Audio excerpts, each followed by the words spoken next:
Hey guys, welcome back to the channel. Today we are sharing the ultimate beginner's guide to Amtrak.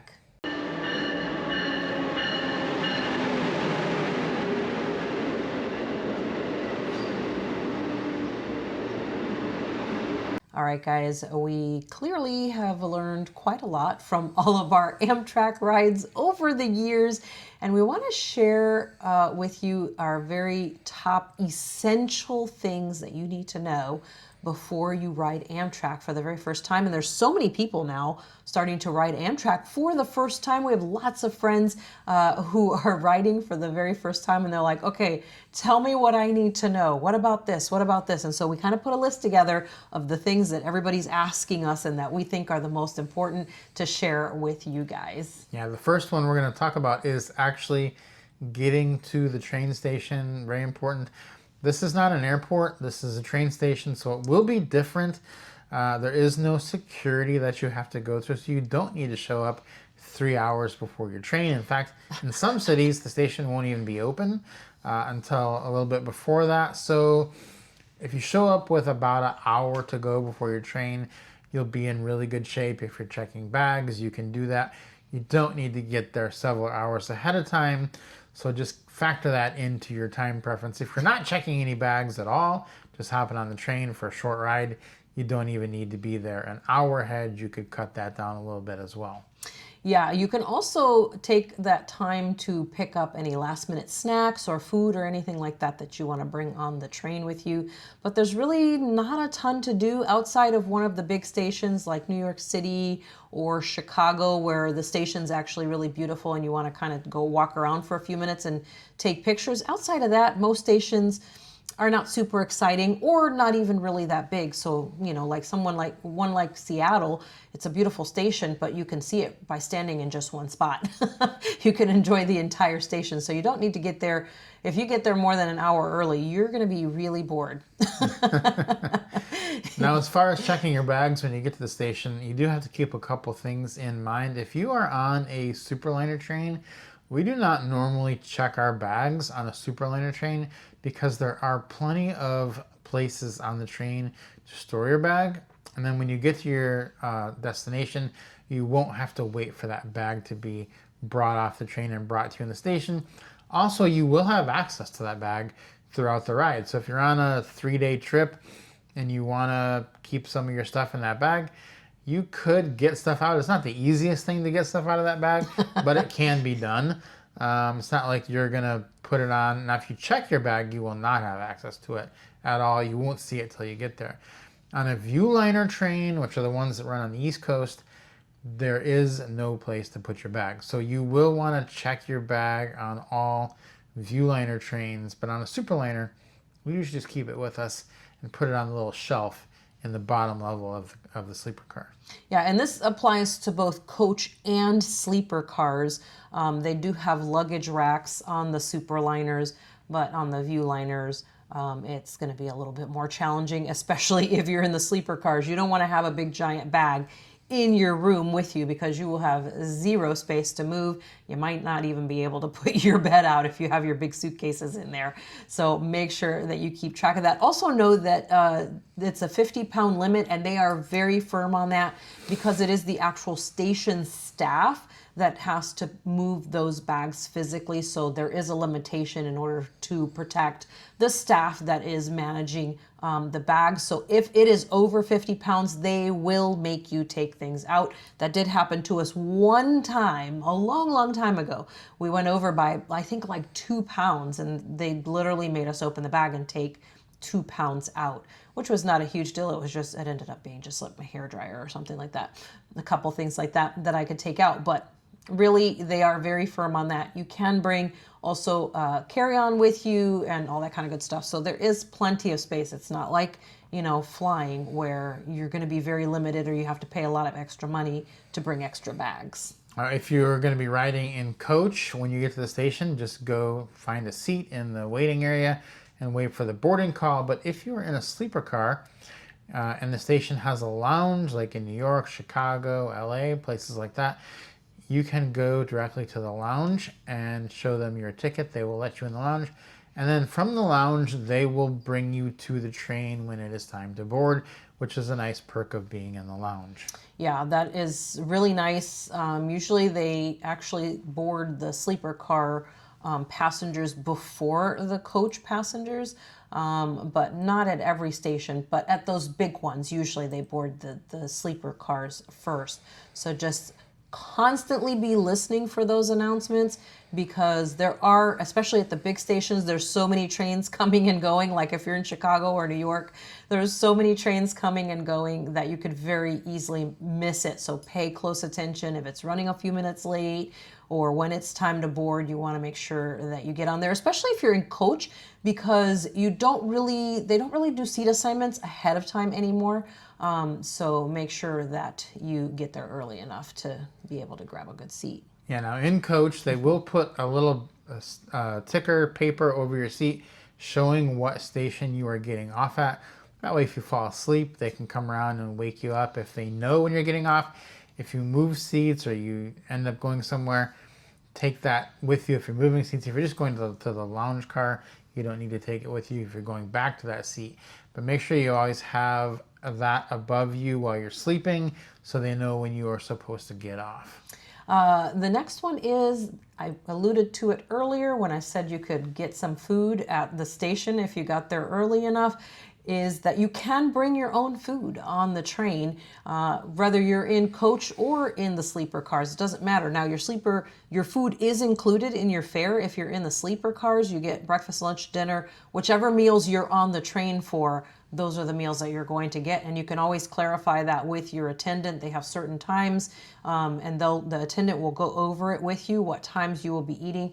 But in coach, of course, your meals are not included. On some trains, they do offer the meal from the dining car for extra charge. They are pretty expensive, and honestly, if I'm in coach, for the prices they're charging for the meals in the dining car, I think it's considerably overpriced, and probably wouldn't recommend doing it from coach. If you're doing it already from, if you're in the sleeper cars, it's already included, so it's no big deal. But they do have a lot on offer in the cafe car. But honestly, we always just love to grab a sandwich or something at like Subway or someplace like that and bring a few little snacks if we're in coach. You can even bring like a little cooler bag with you and have some stuff in there. But note that you cannot drink your alcohol that you brought onto the train in the coach cars. You can only drink the alcohol that you purchased in the cafe car. There is one alcoholic beverage included with your meal, with your dinner, one per ride per person if you're in the sleeper cars, but in coach, they are not included and you cannot consume them on the train. If they do catch you, they will have you get off at the very next stop, whether it's your stop or not. Yeah, I do like to bring some snacks with me to have late at night if you're going to stay up late, because that cafe car will close down. You won't be able to go get anything until the morning. And so it is good to have some snacks with you at all times, just to make sure that you don't go hungry, or if there's nothing in the cafe car that you feel like eating. So that's another problem that can happen as well. There are fresh air breaks every once in a while, usually about every 4 hours while you're on the train, and they generally last about 15 minutes. But if the train is running late, which it likely will be running late at some point during your trip, they will start to either cut those breaks out or they will just shorten the time on them. Normally, they'll shorten the time just so that the train can try to make up a little bit of time. Now, there are ones where there are crew changes happening, and those they cannot shorten, so you will always get those. But keep in mind that the break times are pretty fluid while you're on the train. It's not just going to be a set 15-minute break every single time. All the different stations have a time that they're going to be there. You can see it in the app what it is, and they will update that throughout the trip as they are cutting those times or keeping them as they were supposed to be. Yeah, and if you ever have any questions, the conductor and the staff are usually walking through the train cars pretty often, so you can always stop and ask them. You can always either go to the cafe car, if there's a snack car or cafe car available on your train, you could go there and ask, or you can you can usually find a staff person, a conductor or something like that in the cafe car if you don't see them walking through your train car for those fresh air breaks. Another thing to make sure to keep in mind during those fresh air breaks, which are usually also smoke breaks, there are certain platforms where you're not allowed to smoke on the actual platform. You have to go to a designated area. So pay attention to that, because they will tell you during the announcements on the train if that is going to be the case. And then on top of that, even if you're not doing a smoke break and you're just walking around trying to get some steps in like we do, don't stray too far away from the train, because when they say all aboard, they start picking everything up and getting onto the train, and they are not waiting for you. They blow the train whistle, everybody yells all aboard, and that's it. They start closing those doors, so you better move quickly because they're not going to wait around for you. If your train does have an observation car, which is most of the sleeper trains going towards the West Coast, it is open to all passengers. I know a lot of times people that are riding in coach don't know or realize that it is open to them, but it is. It's open to both sleeper car and coach passengers. So it is open 24 hours a day. You can go in there and just have a nice seat and see the view. That is also where the cafe car will be on that train. It'll be in the lower level of that car.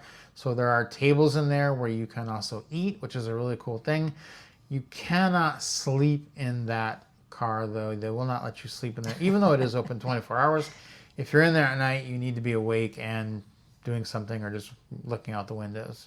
Yeah, and this is a great option for, especially if you're on one of the scenic trains, like say the California Zephyr or the Coast Starlight, where there's something amazing to see. If your seat or your sleeper car room is not on the side where the views are, the observation car is a great option, because that way you can go there and actually see the sights on the other side, as opposed to missing them altogether. And sometimes, if you end up in an aisle seat and you don't know the person sitting next to you at the window, you also are going to have to, kind of look around them to be able to see the sights. You have that option of going to the observation car and being able to see the views there. Now, note that on a train like the California Zephyr, I think that's the only one I've heard this happen on. Every single time we've been on this train and we get to the most incredible views, they have a time limit on how long you can stay in there. So you can't go the whole time. So don't go too early, because if you're there when they start kicking people out, you'll miss it altogether. So list, kind of ask. Again, the conductor's always very helpful and has tons of information. Feel free to ask them. They'll let you know, hey, maybe go at this time. We'll be there at about this time. And then that way you can go and enjoy the views. There are showers on the train. A lot of people don't know that. Also, they are in the sleeper cars, and they are only available to sleeper car passengers. In our experience, very few people use the showers. In fact, on all the train rides I've ever been on, I've never seen anyone else using, going to, or even thinking about showering. So that's kind of an odd thing, but we use the showers all the time on the train, because why not? They're there, they're good. I mean, they're not like a hotel shower, but they're still pretty good. And it's an interesting experience to try to take one. They do have soap and shampoo and towels down there for you. So it's really not that bad. It's kind of fun to say you took a shower while you're on the train. So that's something you need to do as well. Now, on the Superliner trains, there are a lot of extra bathrooms in the sleeper cars on the lower level, and people don't know that. There's usually 3 bathrooms on the lower level, only 1 bathroom on the upper level, and there's a lot more people on the upper level. So if you don't mind going down the stairs, the bathrooms on the lower level can be the place to go, because you'll find them to be a lot less crowded. And the lower level and the upper level and the Superliners are very different. It's one of those things where I think we get asked a lot, which level should I be on? Where should I book my room? And we generally do book on the upper level because we like the better views. On a lot of train routes, you will be looking, if you're on the lower level, right at trees. And on the upper level, you'll be looking over the trees. So you do have a much better view. You're on the same level as the dining car on the upper level, but on the lower level, you can get off the train easier. So if stairs are an issue, then you may want to just stay on the lower level. But otherwise, I would probably look to get on the upper level of the train each time I ride it. Yeah, so these are kind of the more important type things that you need to know before you ride Amtrak for the first time.